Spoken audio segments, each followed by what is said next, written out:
Hey everyone, my name is Sean Arnold and this is my Tele-Frost deck for Aurora for solo queuing. Aurora is a fantastic solo queuing hero.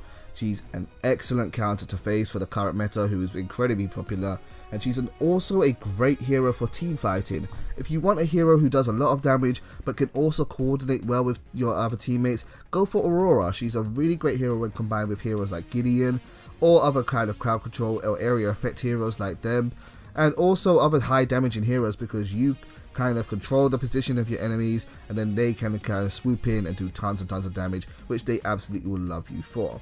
Plus she's incredibly elusive, so she kind of survives for quite a while if you're smart with her.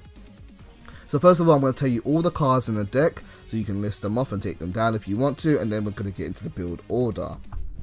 So first of all, we have the Warlord. That is our prime card. A melee hero lacks attack speed, so this is what you kind of go for here. And then we're going to go into our optional card, which is Mana Potion. Mana Potion is a card which I tend to grab whenever I kind of need that kind of stocking filler card and I have an extra bit of CP that I can't put into an upgrade. So I will go for a Mana Potion when I want to fill it in there. But then we have a Health Potion and a Healer Token for offlaning. And now we're going to our main power cards to build our character. We've got a 10 CP Whirling Wand with lots of kinetic. A 12 CP Spear of the Rift Hunter with critical bonus, 12 CP Spear of the Rift Hunter again, a 12 CP Sage's Ward, and then going along to the right here we've got our two dummy wards, Magus Ward and Lord's Ward. Then we've got a 6 CP Elder Mage Amulet, another 6 CP Adamant Edge, same card again, and then we've got Teleblink, a Blast Harness with 3 kinetic upgrades and Tainted Magic. So let's go into the build order and talk about what cards we choose when with this hero. I'm going to go over to the abilities here and I'm going to put them to maximum level so that you can kind of see what the damage increases do to this character. Her main damaging abilities are HoarFrost and Cryoseism, and the way you've got to kind of picture Aurora is that in the early game she plays like a caster, in the late game she plays like a bruiser, like Gideon or any kind of offlaner hero, which is not Gideon, sorry, Greystone, and any other kind of similar offlane hero. So keep that in mind. Early game, build her like a caster. Late game, build her like a brawler. So let's start with the caster stack type of build. The first two cards you're going to go and grab is Magus Ward. Put your dummy ward out, discard it, then go grab Lord's Ward, do the same again. And then, depending on what lane you are in, you're going to either go for Sage's Ward or for Health Potion and Healer Token. If you are soloing in the off lane, I recommend Health Potion and Healer Token for sustainability. If you're in the mid lane and you think you don't need those, you can go for Sage's Ward. Don't worry about upgrading it just yet. Or if you're supporting someone else, go for Sage's Ward so that you have vision on the jungle. It depends on where you are and what lane you're playing in, but whichever card you go for first, you're likely to go and grab the second, so you'll kind of get them later on. Then we start building some power onto Aurora like any kind of caster hero. But first of all, let's talk about Teleblink. Teleblink is kind of like the final ability in Aurora's kit. It is a fantastic card and it allows her to teleport forward, very similar to the way Gideon does with his ability, or his teleport ability. And in the same kind of fashion, you want to use this to kind of teleport above your opponent's heroes and then use your ultimate ability to freeze them. That way you are safe when you use your ability and your opponents can't really stun you or react to it as you start to cast your AoE. It is a really good tool. It can even be used with HoarFrost to root your opponents if you're chasing them down, and it can be great as an escape tool with Aurora, particularly because she has Frozen Simulacrum and Glacial Charge, which help you to get away.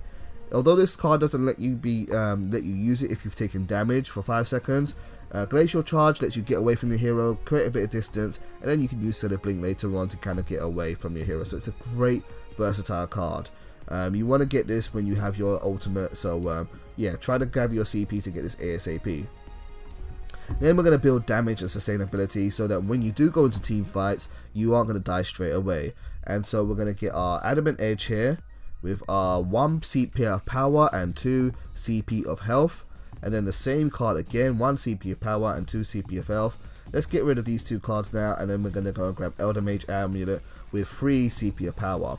Between Sage's Ward, Elder Mage Amulet, Adamant Edge, and Adamant Edge, you have tons of power, but you also get 600 extra max health, which makes her a little bit tanky for the early game.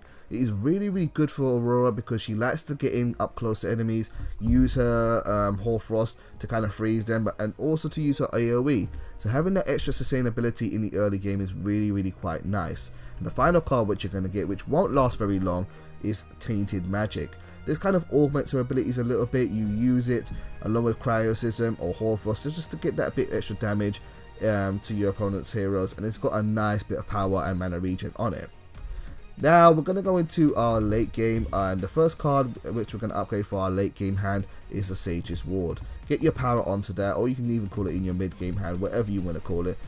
Just upgrade this card here so you get tons and tons of power, and then we're going to get rid of Tainted Magic and go and grab the Whirling Wand here with 10 CP of Kinetic. So Aurora has tons and tons of attack speed. And at this point, what you need to understand with Aurora is that she can't really get much more out of her ability damage, or even if you do, it doesn't help her DPS very much to do so. And so you need to kind of make her Frozen Sword or her basic attack kind of work for her. And so we're going to focus on bringing the DPS up of that. Let me take off Whirling Wand very quickly, and you can see her DPS is 140, and with Whirling Wand added to it, her DPS goes up quite significantly to 209 damage per second. Then we're going to keep on focusing on that by getting rid of some of these sustainable cards and getting some critical bonus. We're going to first get Blast Harness with more Kinetic in order to increase our DPS further, and this gives us the 100% critical damage bonus. Then we're going to get rid of these other two sustainable power cards here and go into more critical damage.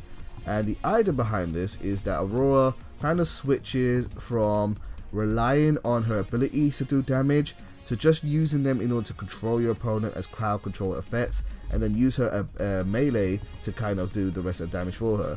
Now you got to imagine that this is doubled because of the 100% bonus. It's not factoring it into it here with this calculator, but it does increase her DPS quite significantly.